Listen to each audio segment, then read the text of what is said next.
This could all go horribly wrong at any minute. And the rubber chicken says,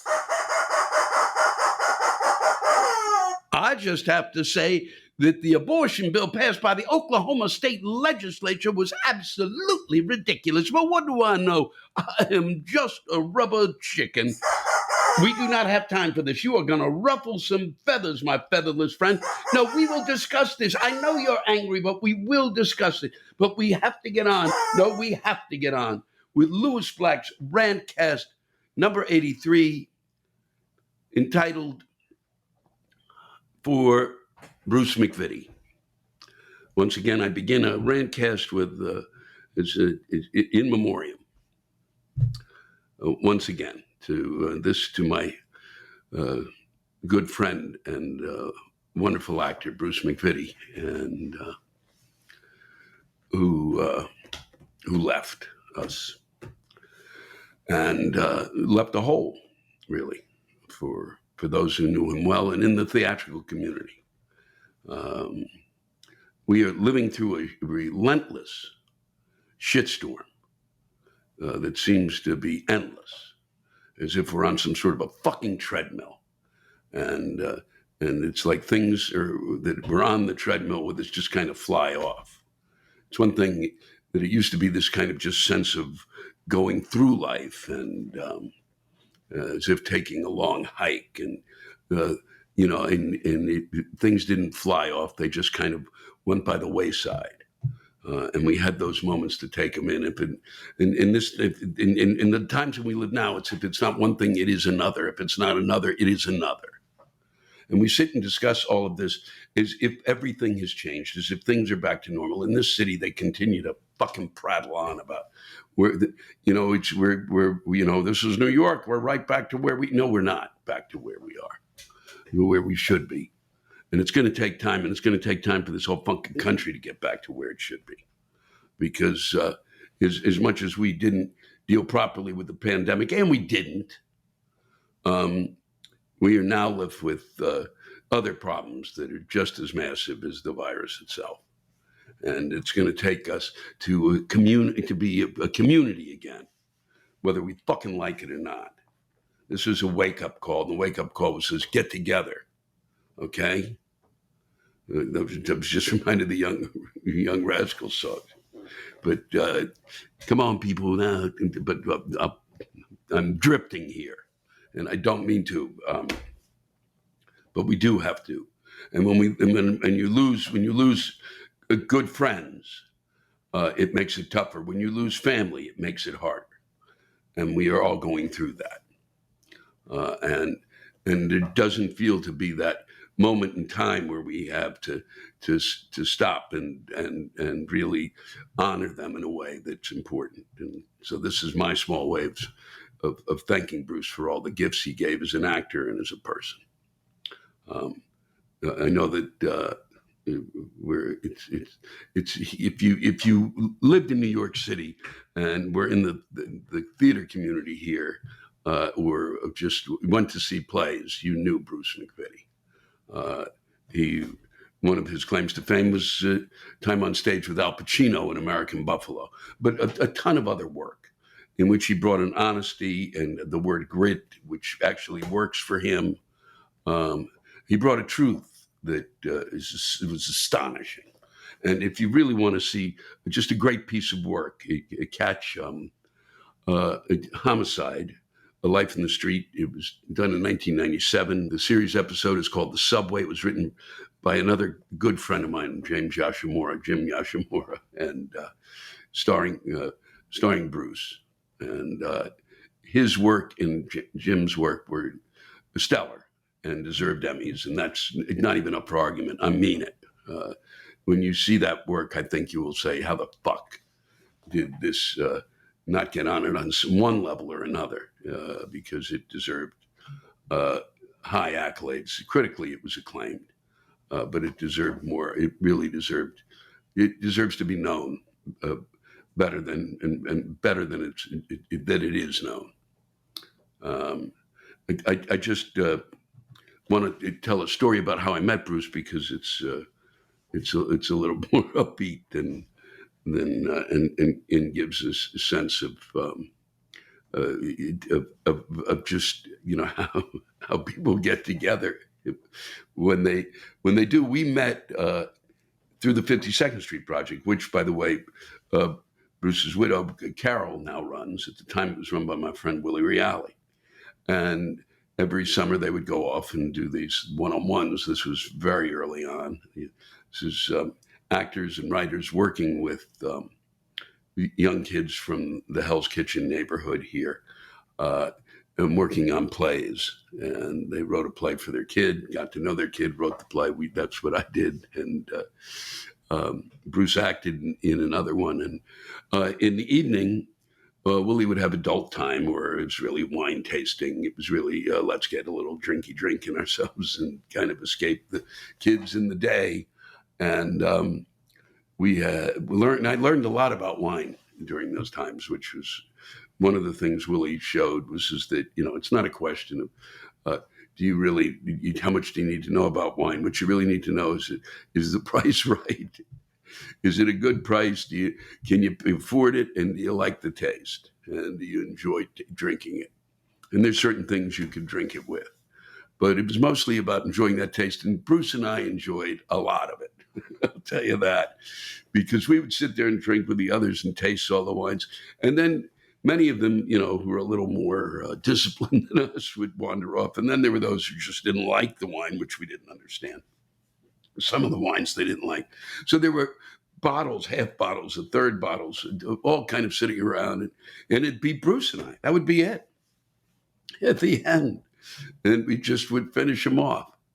And by finishing them off, we had that time to spend together and get closer and really admire the fact that each of us went, wow, that we both took a great joy out of knowing that, boy, we're not going to let this wine go to waste. Who the hell lets wine go to waste? And especially when, you're not really getting paid a lot of money. And this is like this is the one great joy we had, outside of working with the kids. I know that's important, but it was fun. And I'll always remember sitting there with him as we did a lot of toasting, a ton.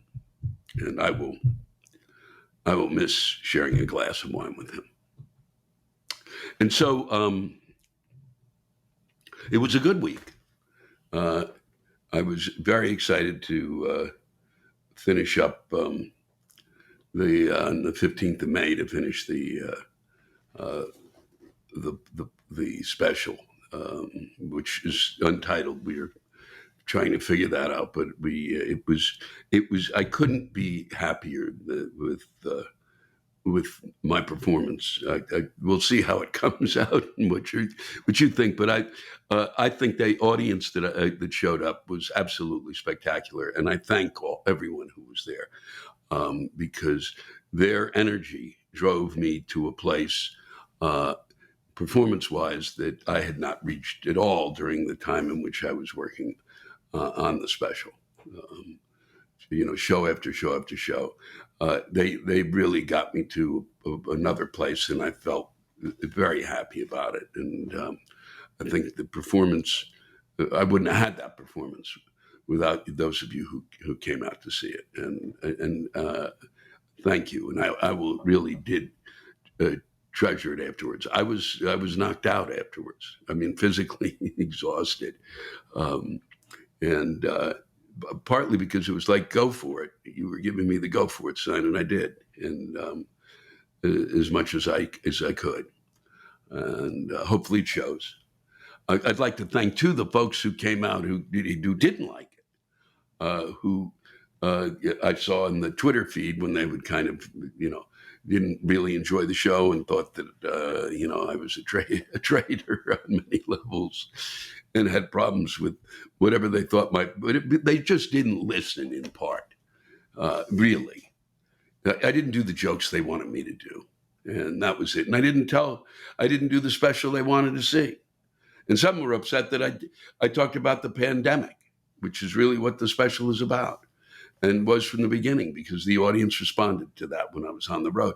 And so but I do want to thank them, because for all of apparently the mumbling and the grumbling, they did not heckle, they did not shout out, they did not punch a hole in the energy in the room, which is what happens when you're doing a special. It happens if anyone who's been in a performance in a club or in a theater. Once somebody starts that nonsense, the energy in the room, it's like a blown up balloon. It just starts to, and the air starts to escape.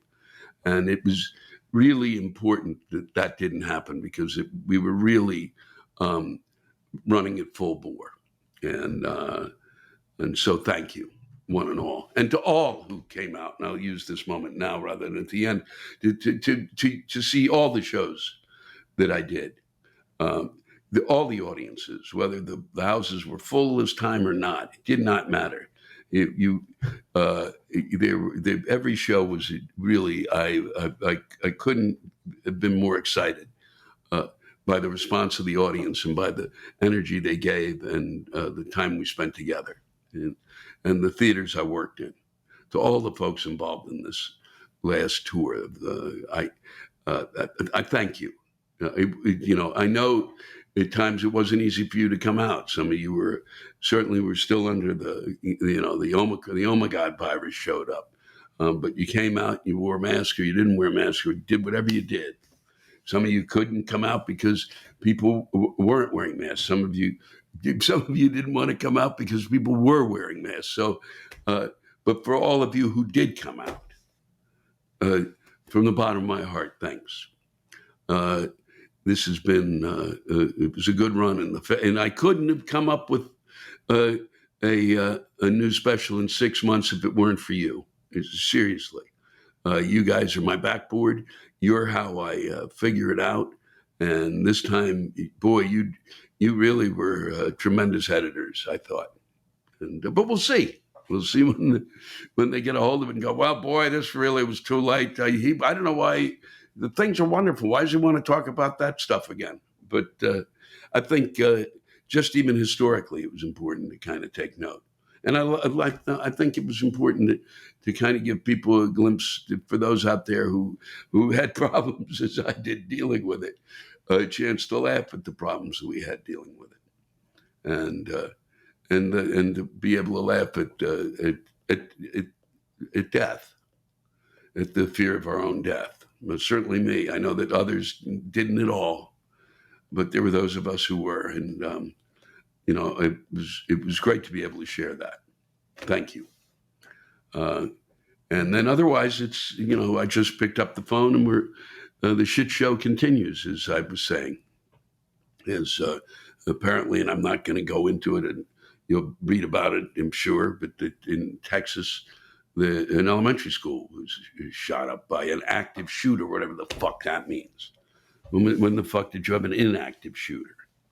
Okay, why don't you say lunatic with gun, fuck nut? God. So and this after Buffalo, just a bit ago. At the supermarket, which was in the one place that the minority neighborhood had, the one supermarket they had to shop in. And it's been now shut for a bit. I don't know if it reopened in the last day or so. Shut down. So now you shut down the supermarket. Now they got nowhere to get their food. Just, and due to a white supremacist showing up. I don't know who the active shooter was at the elementary school. I don't know what it's going to take. But the active the shooter at the white supremacist thing, that's got to be dealt with. There's got to be a line drawn. Enough is enough. People have to be told, nope, this is not the way we're going to be, and this is not the way we're moving. You can talk about it in your basement. You can't bring it into the streets, and you can't. Maybe you can, if you want, you can have a march. But even that is getting to the point. If this is the kind of madness that is created by this, I don't know. There's free speech, and then there's insanity. And this is insanity. Whites do not dominate. This is no. That ball game has got to finish. We have got to move on. We're in the 21st century, and enough is fucking enough. And this is, and if you have got to start, whether you like it or not, teaching history. And you can't be afraid of that history. And you can't be afraid that your children will be upset if they have to learn about slavery and racism. Okay? And your critical race theory bullshit being taught in elementary schools. Or, gender. You can't talk about gender. Stop it. Grow the fuck up. Okay? There's a whole world out there that's more mature than we are. And it's got to end. We have got to be able to realize that our children are growing up way faster than we are, and they have the phone has changed everything. The computer's changed everything. The phone is an extension of these kids' central nervous system, and they are going places you never fucking thought of. And let them go there and trust them. All right? Nobody, there was no sex. There was barely sex education when I was a kid. You cut that out too. Stop it already. All right? If you don't teach what the fuck ups were in the past, you're going to end up with a kid like that kid who wanders in Buffalo and does the shooting. Because no one along the way went, here's why you are not, your whole white dogma is fucked up and wrong. Here's why morally it is wrong. Here's where we were. Here's where we want to be. Here's what we aspire to. We aspire to being good Christians and good Jews and Muslims and Hindus and Zen, whatever you want to be. All right? Maybe Scientology I'm not so going to be pushing today. But it's really, and then Oklahoma votes for, the rubber chicken points out. And the rubber chicken points this out. I can't believe it. The rubber chicken is pointing it out. How absurd, we're going to, there'll be abortion. You can't have abortion after the moment of fertilization. How the fuck do you know that? How do you know that? Huh? And no, you don't allow any kind of, no exceptions for rape and incest. Are you fucking kidding me? What is it, a science experiment? Incest, what are you checking on? What are you doing other than destroying the life of the mother and the child? Because that's what you're doing. To make them deal with that for the rest of their lives, that takes a goddamn kind of arrogance. It really does.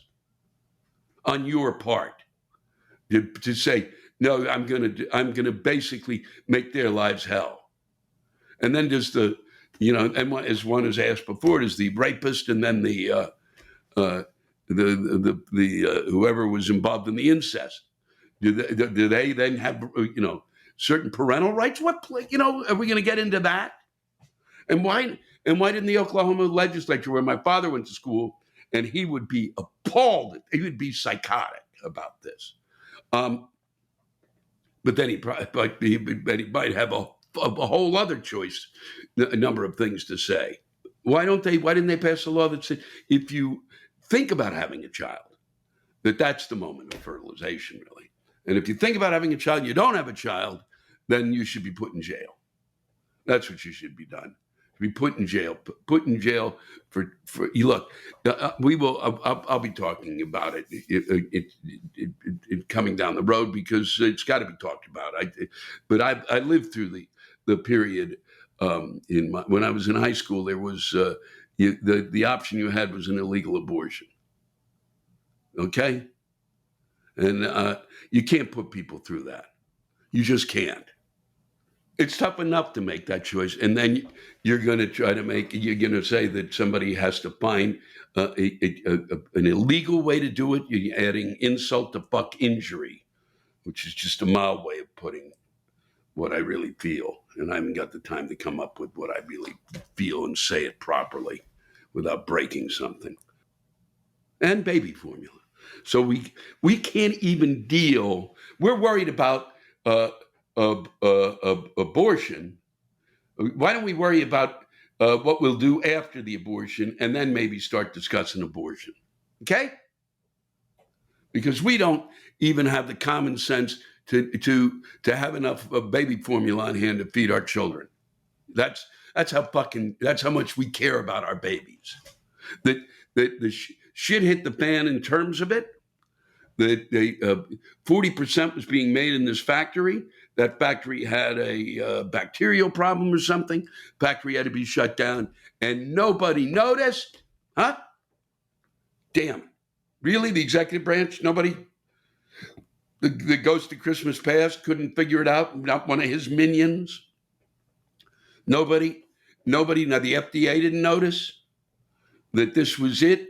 Nobody noticed along the way before we even got to the problem that somehow, monopolies, this is how monopolies fuck things up. Lesson 37. I don't know how many lessons we need to realize that monopolies have nothing to do with capitalism. The way in which capitalism works in terms of keeping prices low is competition. When you take the competition out, don't hand me this bullshit because, well, the one company's making it, so it'll be really better. Fuck you. Look at that. Look at what just happened. It's being made, 40% of it's being made in one place, and we were asleep. And then they're screaming over in Congress. Nobody there noticed, huh? Nobody there from the time it happened didn't go knocking on a door saying, I'm here. I just happened to notice this because I'm part of the government. Fucking assholes pointing fingers. Do the job. Stop pointing fingers at each other and do the fucking job. Okay, we don't have time for your fuck ups and your screw ups, or sitting there watching that madness that goes for the who's going to win? Because if they win, there's primary, and what does it mean? It doesn't mean anything. The only thing that means something is to get people who actually want to work together and get shit done. All right, fucking make up shit and call it news because it is. It's made up shit. God damn it. Well, what does Herschel Walker mean? He was a great football player. How many times you got to repeat it? And that's what we got. I got to see Mom, so that was good. That was an upbeat one. She was doing quite well in the sense of her mood, and she looked good, and we had quite a sweet afternoon together. And she's here sometimes, she's there sometimes, but she was. Well, I'm always glad when she's very, very comfortable and seems to be enjoying it there. And I hope that she gets to get out. We got out a bit when I was there to get outside because it's still tough for them to gather there. My mother, she's freaked out by these idiots who aren't wearing masks, of which there are some of her fellow the folks who live there. So it was nice to spend time with her, and I'll be sending out another picture this week on Twitter of that visit as she continues to defy space and time. And so to wrap it up, let me thank you all again. We're heading into Washington, D.C. this week. That's where you'll be hearing the rants from one of my truly favorite theaters, really, absolutely, the Warner Theater in Washington, and where it's good to be home. It was really nice to be back there, and as it always is, and to enjoy working in that space and to work in front of the folks who truly get the joke because they live in the midst of the shit. They wrote some great rants. I think you'll enjoy them. And once again, thanks for joining me here. And we'll be back again next week. And looking forward to seeing all of you. And I hope you have a good week. I hope that life is treating you well, and that enjoy Memorial Day weekend. Okay, time for some fatty foods. Yum, fucking yum. Take care of each other. That's the most important thing. That and, man, nothing better than grill. Get that grill out. Enjoy it. This podcast is sponsored by ExpressVPN. Going online without ExpressVPN is like leaving your kid with the nearest stranger to go use the restroom. Most of the time, it's probably fine, but you never truly know who you're trusting. Why would you risk it? That's why you need to be using ExpressVPN. Every time you connect to an unencrypted network in cafes, hotels, airports, basically any network that's not your own, your online data is not secured. A hacker on the same network can gain access to and steal your personal data. ExpressVPN creates a secure, encrypted tunnel between your device and the internet, so people you don't want to aren't seeing your sensitive information. ExpressVPN makes it easier than ever to keep your information safe. Just turn on the app, click one button, and you're instantly protected. I do it, you can do it. I mean, it works on all your devices, laptops, phones, and tablets, so you can stay secure on the go. Secure your online data today at expressvpn.com/black and get 3 extra months free. That's expressvpn.com/black. expressvpn.com/black. Today's show is sponsored by Microdose Gummies. By this point, you've probably heard about the rising trend in THC gummies, and you might have been curious as to what benefits you could get from them. Microdose gummies deliver perfect entry-level doses of THC that help you feel just the right amount of good.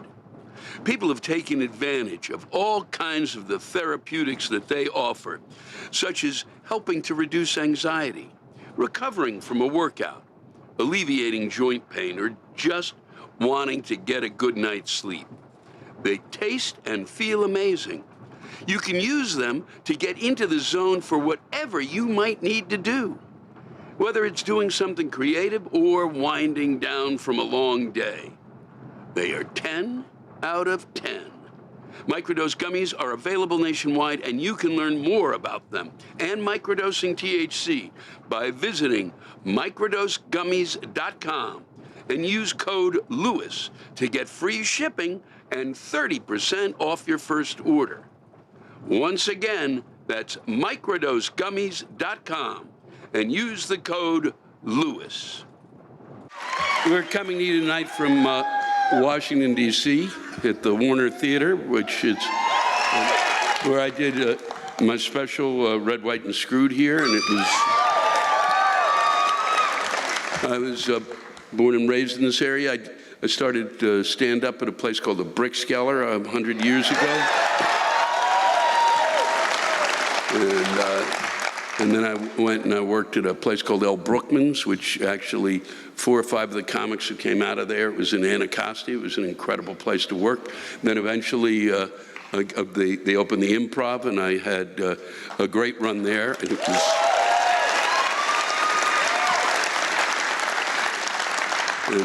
and I've always loved being from this area. I don't know how you live here. Seriously, I knew that I could not be this close to the government, or something bad would happen. That they would have to put a muzzle on me, and I'd have to be walked 3 or 4 times a day. So let's get on with this. There's been some great stuff written, and this came from Sam Garrett. The pandemic has taken many things: our sense of security, our incomes, our health, indeed our loved ones in many cases.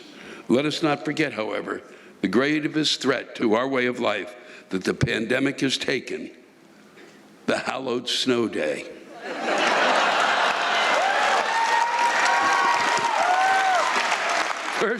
First it came for your job, then for your insurance, then for your casual sex. But soon all these were minor when one realizes that never again, unless you're someone who does actual work, as in labor, will you ever again plausibly be snowed in. Ask your friend Kathleen Madigan about the glory that it was to grow up in St. Louis as I did, bounding out of bed at 5 a.m., waiting patiently for the baritone-voiced announcer on KMOX radio to finish reading the Lord's Prayer. Wow. so that hundreds, nay thousands of Catholic and Lutheran school closings could be read.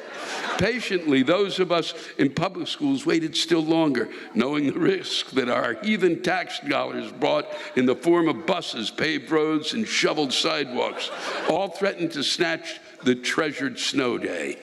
It was thus even more sacred to be rewarded by hearing one's own school or school district announced as the dark, icy cold vanquished determined administrators. The slight work-life balance that the pandemic forced upon us via minimally available telework now means that only those of us who hibernate in caves with bears can ever truly have snow days.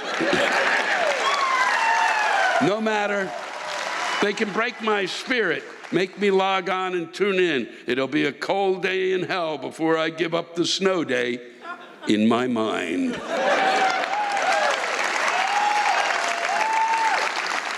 This is James Holka. My birthday is this weekend, and I came to see your show. Wow. You should have had somebody pay for the ticket. As someone who moved here for one of those super exciting desk jobs for an alphabet agency after my time in the military, I've become rather pissed off at the people who believe that flag waving is patriotism as opposed to what it really is, vapid, jingoistic bullshit. I fare better than most veterans. I'm healthy, active, paid off the student loans from my physics degree, and don't have major things to worry about. But I absolutely despise the assumption that veterans are this monolithic group of flag-waving, chest-pounding conservatives. I do triathlons in my spare time, and they sing the national anthem at the triathlons. 500 people standing around in wetsuits, swim caps, and goggles on a beach, ready to dive into dirty lake water. Why? But there was one sign of hope to let me know that I'm not alone in my thinking. I took a knee and kept stretching. Two others standing nearby did the same thing. One was a black male Army vet, and the other was a female Navy pilot. Veterans today have tangible needs: health care, both physical and mental, jobs, transportation, and shocker, the war's to end. It takes months for me to get an appointment at the VA so I can get fitted for orthotics. It's far worse for hundreds and thousands of other veterans. Maybe it's wishful thinking, but I'd like the country to realize the symbolic acts don't do shit.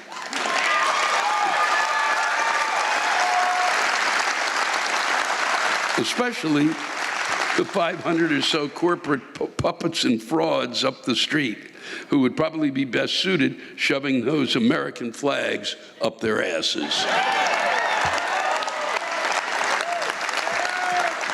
Wow. Happy birthday. TJ Cormier. So I'm an active duty chief in the Navy. Please don't fucking clap. I'm an over-glorified nerd. I work on radar and satellite communication systems, and I only mention this to emphasize my appreciation of things like, well, facts, logic, and the fucking scientific method. Now to the point of the rant. I happen to be currently stationed in the Eastern Shore area because due to its remoteness, it's quite optimal for certain testing best not done near large population areas. But, oh boy, it's everybody's brain just went, what the fuck is that? But this has the unfortunate side effect of me having to live in the middle of fucking nothing, where everyone seems to think a military uniform for some reason equals an ally in this person's conservative conspiracy theory or gun rights tirades. We're not trying to take your guns, okay? Just because I'm in the military does not mean I automatically agree with your bullshit. I've lost count of the random people who've walked up to me and tried to start conversations with the opening line of essentially, big guns, cool. And if someone tells you they can't talk about the particulars of the government at the government facility they work at, that's not a fucking invitation to ask the same stupid question worded slightly differently. They can't fucking talk about it. I'm a Jewish democratic immigrant's daughter. I am not your people. I have meticulously developed my resting bitch face over the years for a reason. Please take note and kindly fuck off. And now your fucking website just tried to autocorrect bitch to butch. It's a fucking word, goddammit.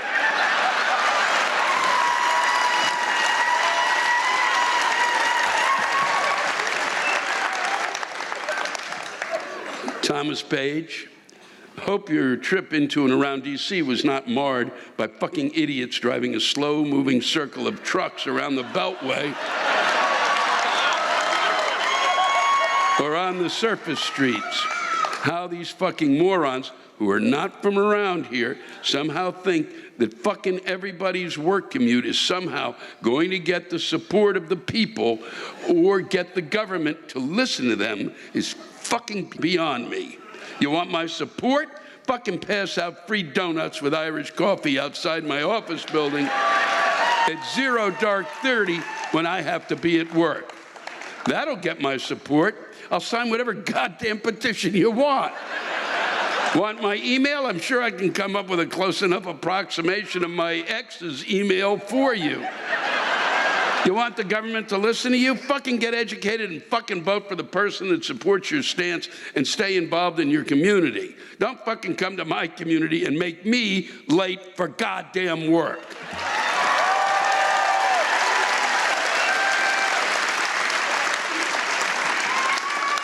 We're going to end with two short ones. I want to thank you all again for coming out. You were just terrific to be with.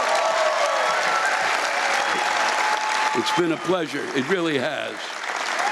And it's really always nice to be back here. I mean that. And for those of you who've never been to the capital of your nation, fucking get off your ass. And I mean it. I mean it. Stop sitting out there going, what the government do? Shut the fuck up. Okay? If you've not been there, and you've not been here, I mean, shut the fuck up. Get in your car, however you do it, and get here and see what it is that's disturbing you. And then you can go home and be pissed. But until you come here and don't know what's here, fuck you.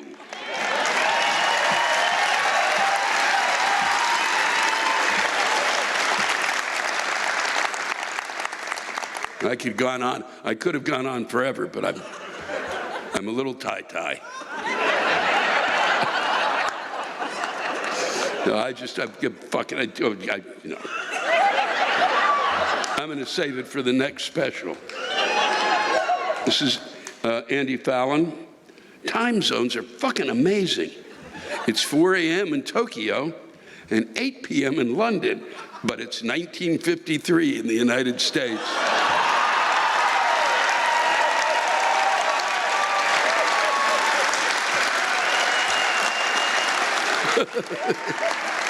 Yeah, I read these things and I think, God, I wonder what the audio. I'm so glad you really enjoyed that as much as I did.